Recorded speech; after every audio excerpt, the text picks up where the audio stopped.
Hello, everyone. I am Rick Becker, host of the Irish Baseball Podcast.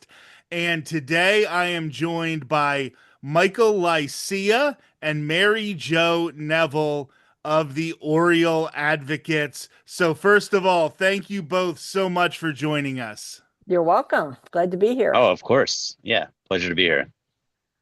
So, first of all, let's start with the obvious first question. Who are the Oriole Advocates and what is the purpose of this organization? Mike, you want to go first? Well, you're the president, Uh, Mary Jo. okay. Well, the Oriole Advocates were first founded in 1960. And back then, it was a group of businessmen who came together to help promote the Orioles, who were still pretty new to the city, and sell season tickets, help players find jobs in the off season. I love that. We don't do that anymore. And over the years, it has evolved to allow women to join. They founded the Junior Oriole program back in the day, which I was a Junior Oriole 1,000 years ago. Um, they helped donated a fair amount of money to help get the Babe Ruth Museum built. Um, used to have floats and parades, and it was, I think, on the Oriole Advocate float that the Oriole bird was hatched many years ago. Mhm. Lots and lots of things. Now, where we've evolved to is that we're a group of volunteers.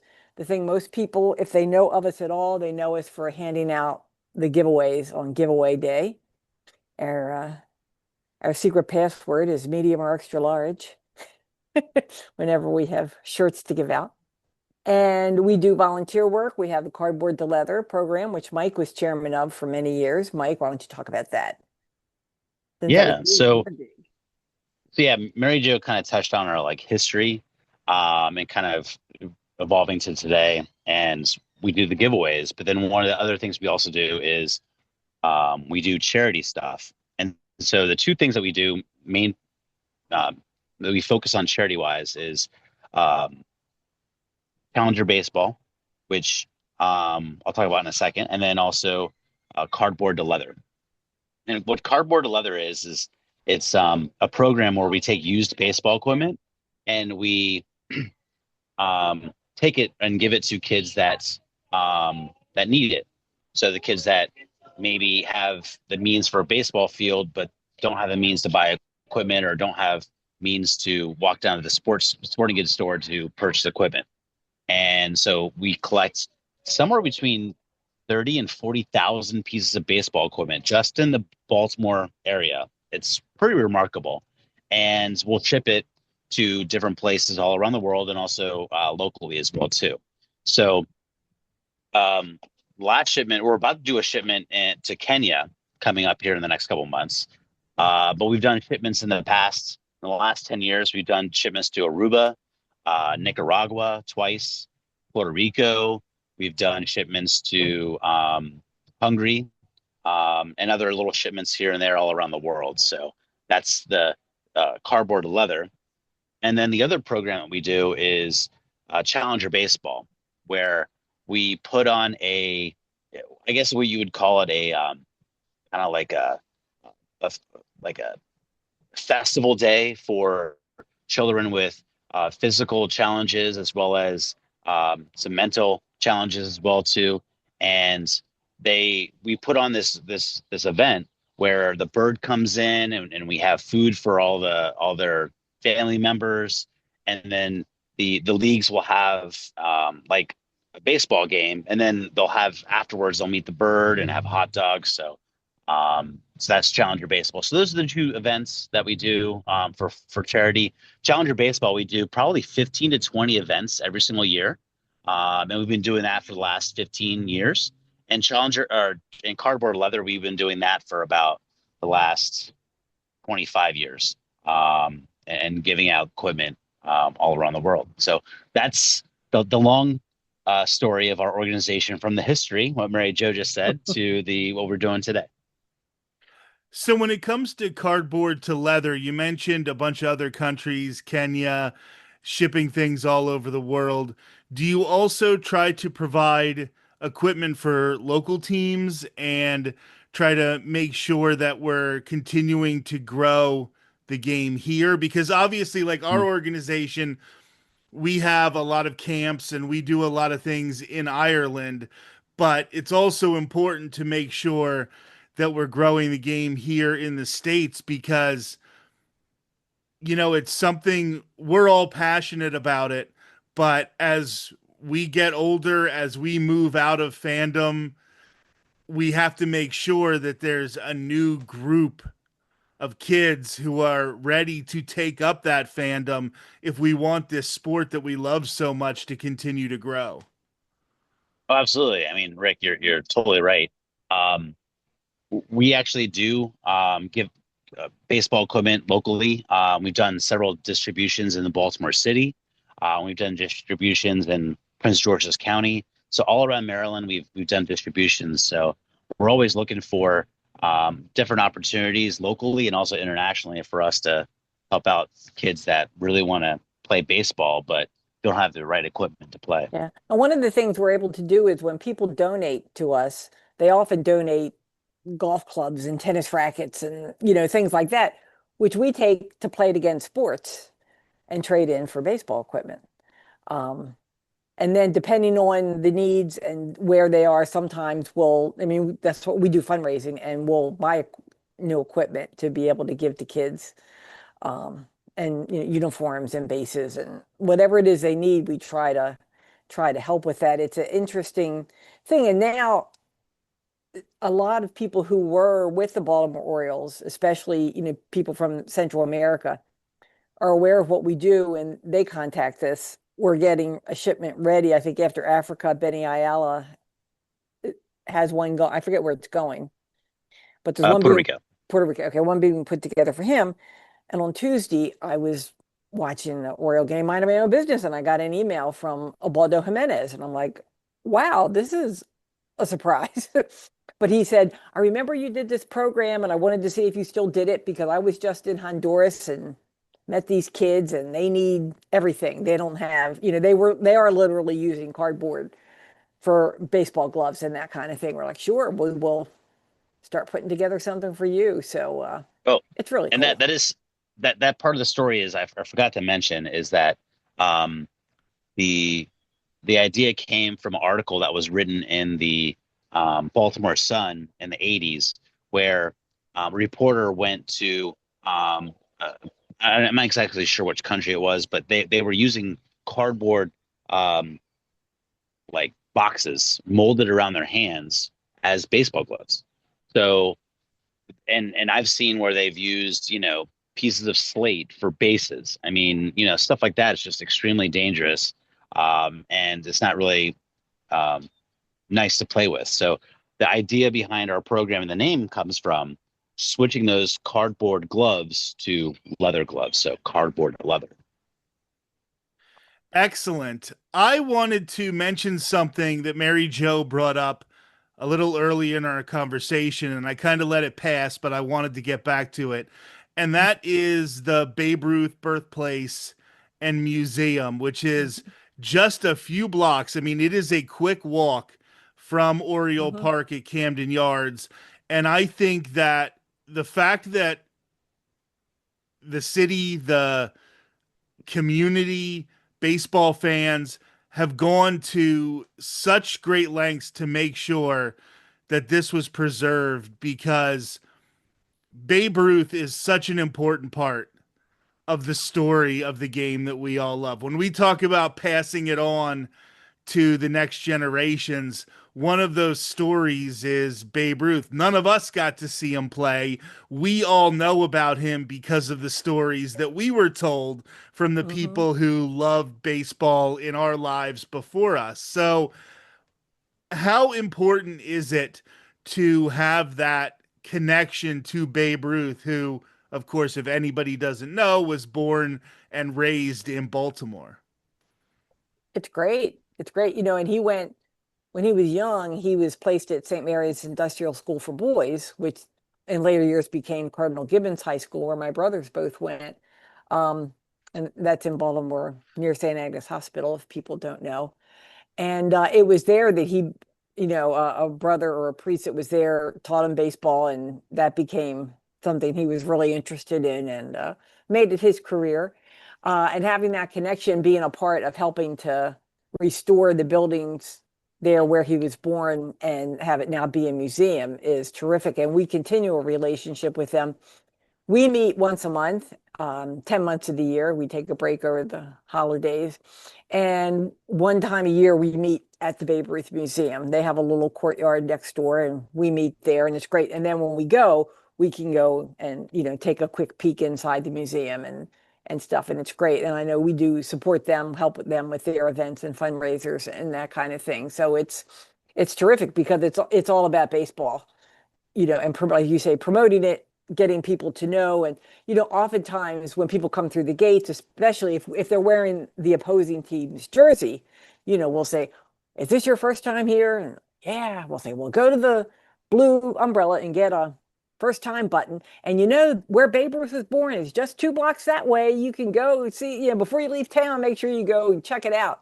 So I think they do I think they said most of their visitors are out of town that come, Mhm. on a baseball trip, and that's part of it. So that's just terrific.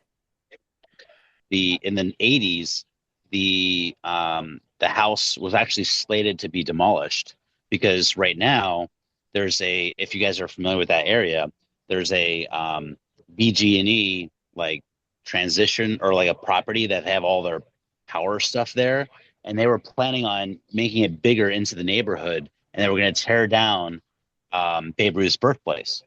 But the Oriole Advocates came and they helped out the Babe Ruth Museum, and they fundraised and got enough funds to stop the building of the BG&E, the power plant transition station or whatever you want to call it, right across the street. So it was slated to be demolished, but and we teamed up with the museum and we saved it. So Absolutely. That is amazing. And this is the Irish Baseball Podcast. And I don't know if a lot of people who are listening understand how much great Irish history there is in downtown Baltimore, also within walking distance of Camden Yards.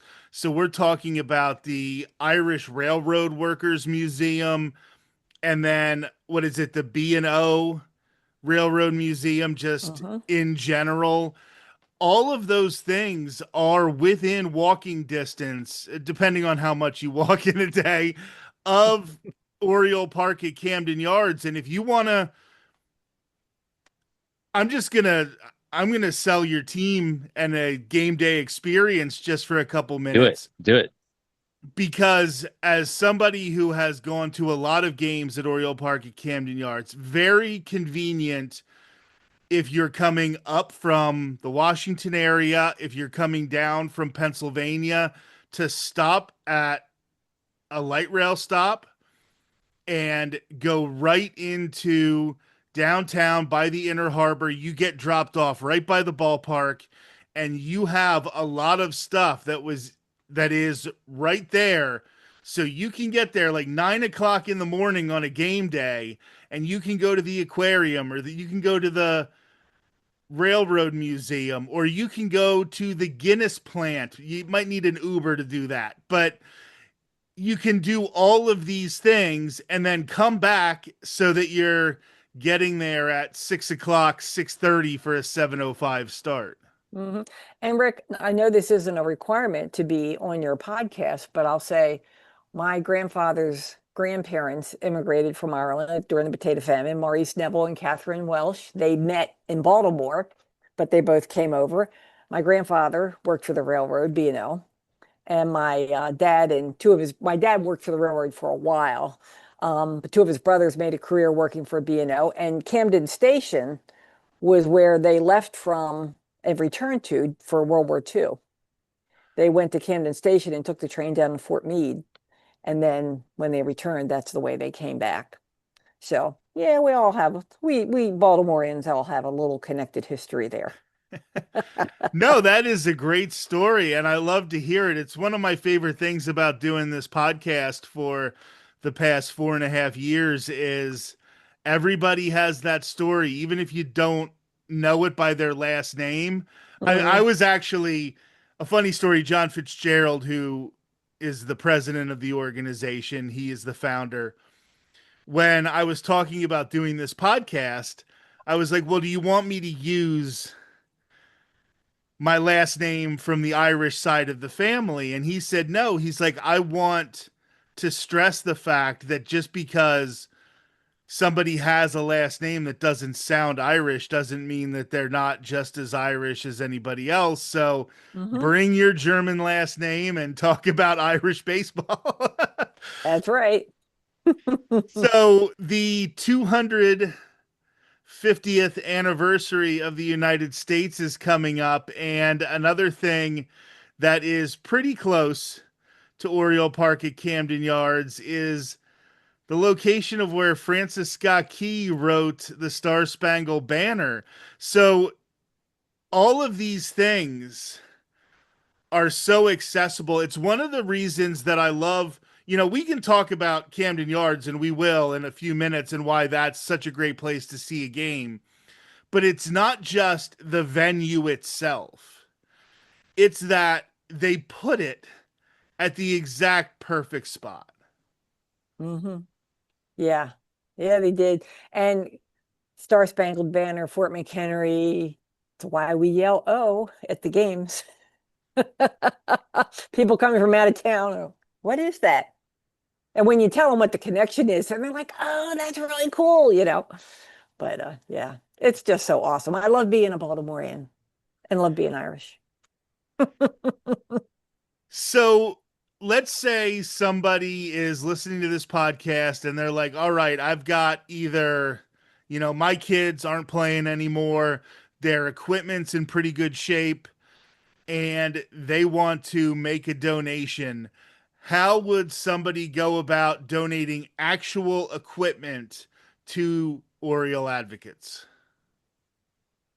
Mike, Yeah. like go on the Yeah. So webpage. if yes, so you could actually go to our website, orioleadvocates.org, and our fill out the contact information there, your contact information there, and we'll get in touch with you.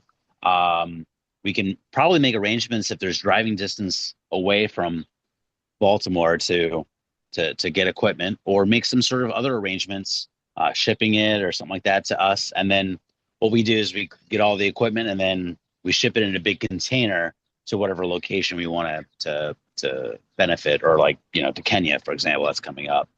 So yeah, so that's the way. You could also look us up on Facebook.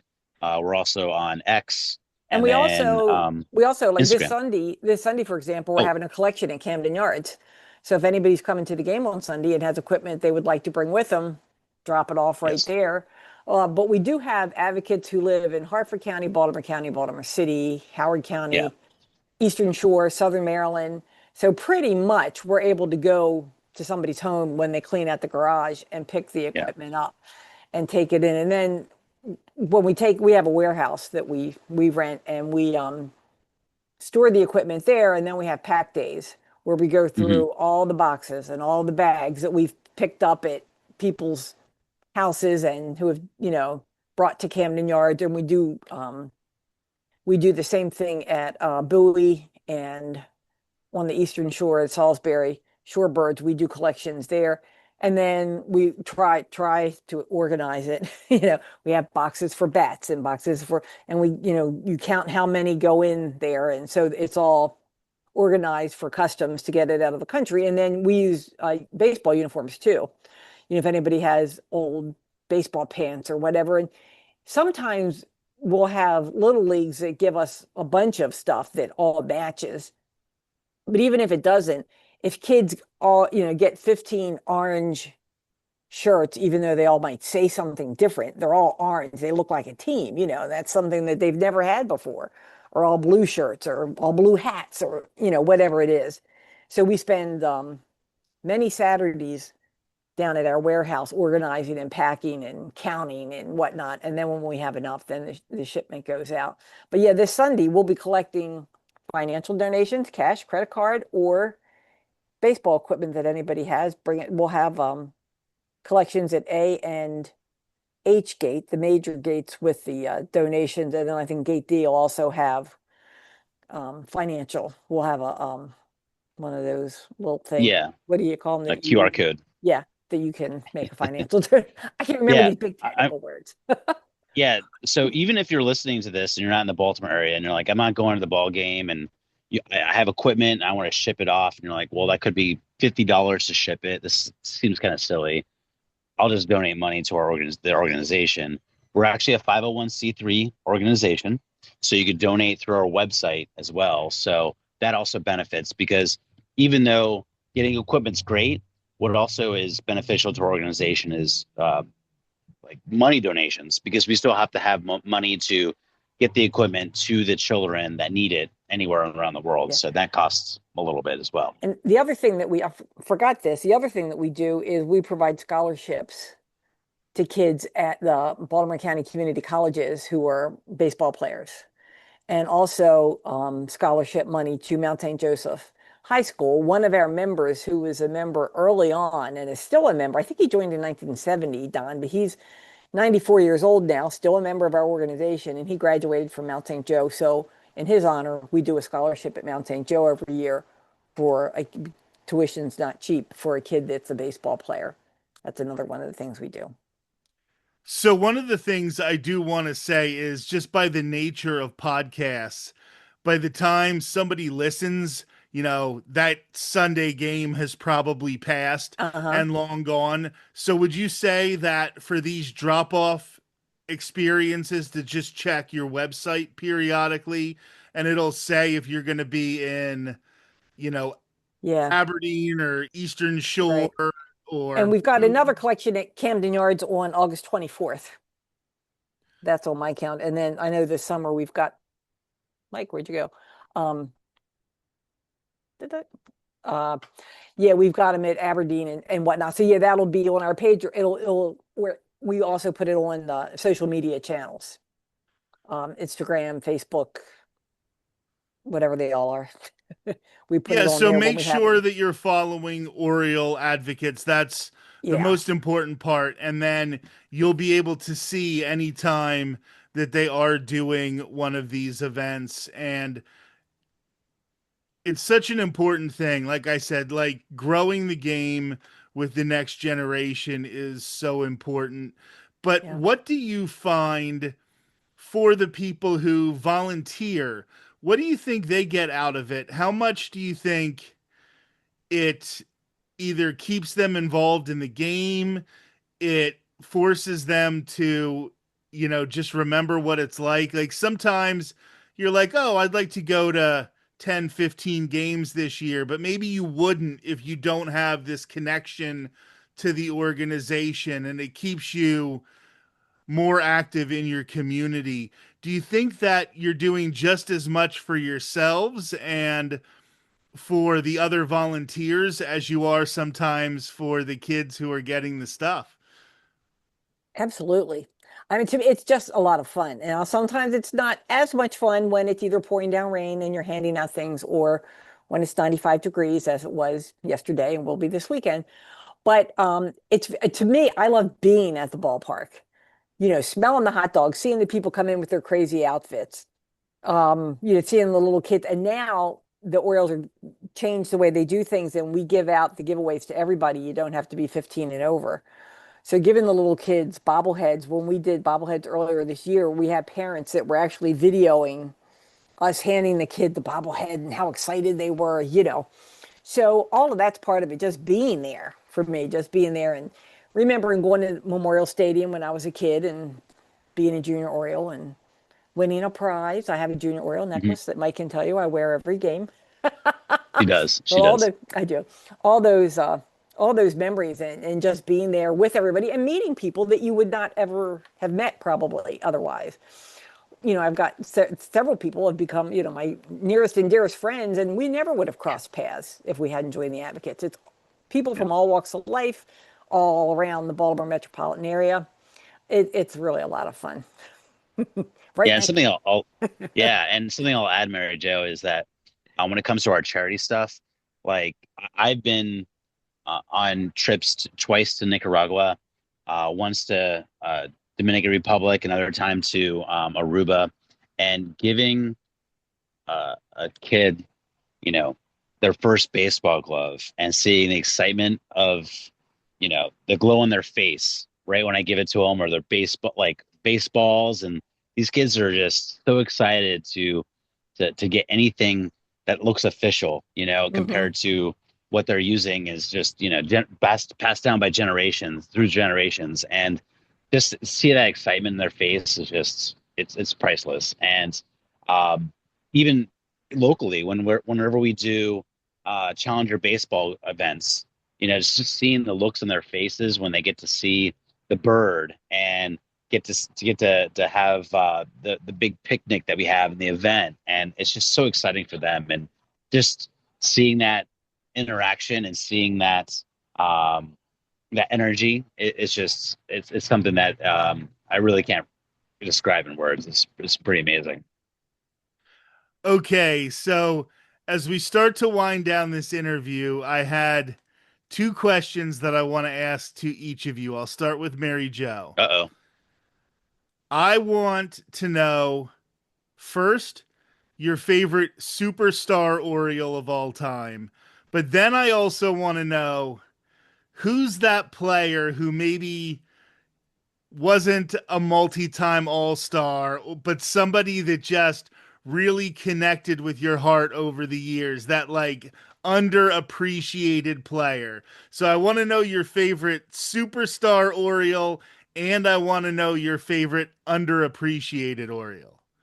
I'd say, well, obviously there are a lot of superstar Orioles to pick from, but I probably have to say Eddie Murray. And underappreciated Oriole, I'll go more currently and say Dean Kramer. Okay. All right, I like those. So Mike, same question. All right.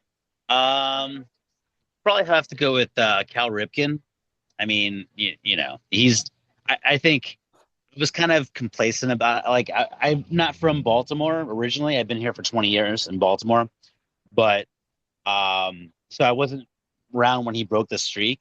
But now, since he's become an owner and he's been like really big in the media and like back in the stadium all the time, he's really an awesome influence on the team. So I like that. And then unsung hero, I would go with Benny Ayala. And the reason why is because Benny Ayala was I think, an infielder for the Baltimore Orioles in the 80s. And he he actually just texted me a couple days ago.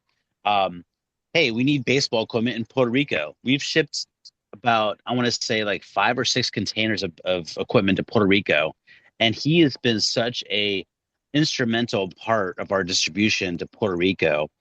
If it wasn't for Benny Ayala, then I mean, we wouldn't have had as much impact on Puerto Rico as we have.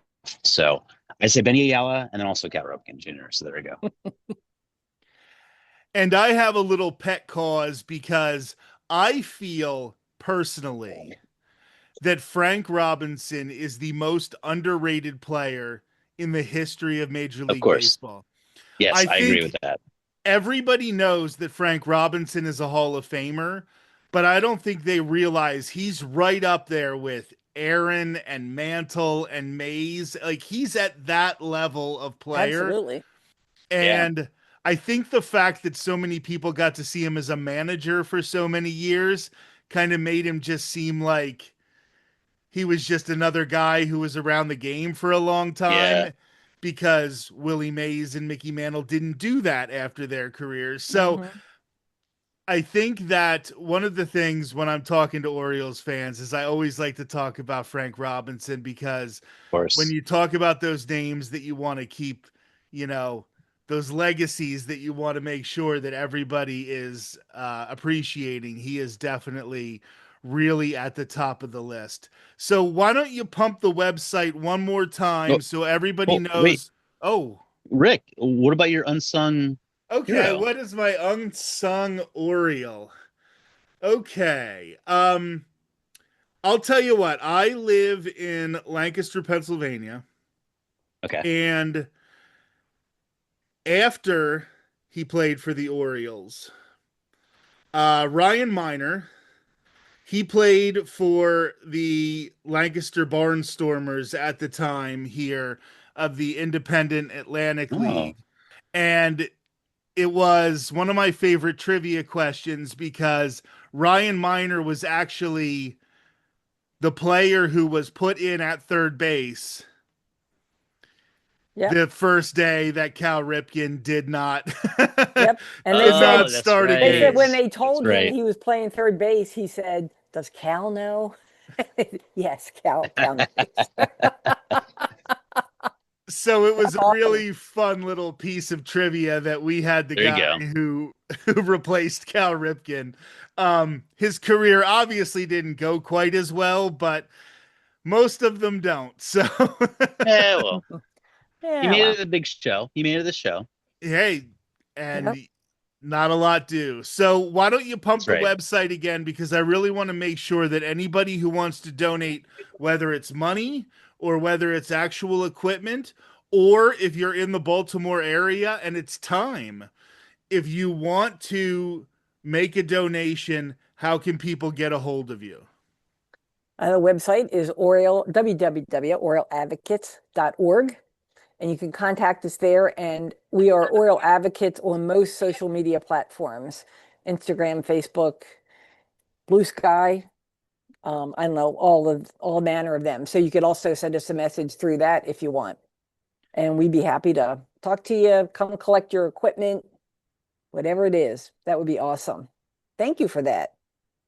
Absolutely. Thank you for all that you do because that's why we do this. We want to pass the game on, and nobody is doing more to make sure that happens than your organization. So I really appreciate it. Terrific. Thanks, Rick. Yeah, thanks, Rick.